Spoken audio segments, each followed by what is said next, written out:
हुकूमत ने 1 जुलाई 2025 आते ही अवाम के सर पर पेट्रोल की कीमतों का बंद गिरा। नाज़रीन, पेट्रोल और डीजल की कीमतों में हमेशा की तरह इजाफा हुआ। नया इजाफा होने वाली कीमतों में 8 रुपये 36 पैसे का इजाफा हुआ पेट्रोल की कीमत में, और नई कीमत होगी 266 रुपये। जनाब, हाई स्पीड डीजल में इजाफा हुआ 10 रुपये, यानी नई कीमत होगी 272 रुपये, 273 रुपये ही होगी।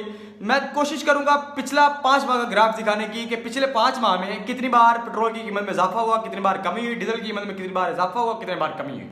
जनाब, 4 बार कमी हुई पेट्रोल की कीमत में, 5 बार इजाफा हुआ। कमी में 4 रुपये 5 पैसे की कमी हुई थी और इजाफे में 15 रुपये 36 पैसे का इजाफा हुआ, यानी डबल ग्राफ, ट्रिपल। अब पेट्रोल की जो कीमत है वो 266 रुपये है और डीजल में जनाब 5 बार कमी हुई, 3 बार इजाफा हुआ। कमी में 11 रुपये 31 पैसे की कमी हुई और इजाफे में 18 रुपये 34 पैसे का इजाफा हुआ और डीजल की अब नई कीमत 273 रुपये हो गई है।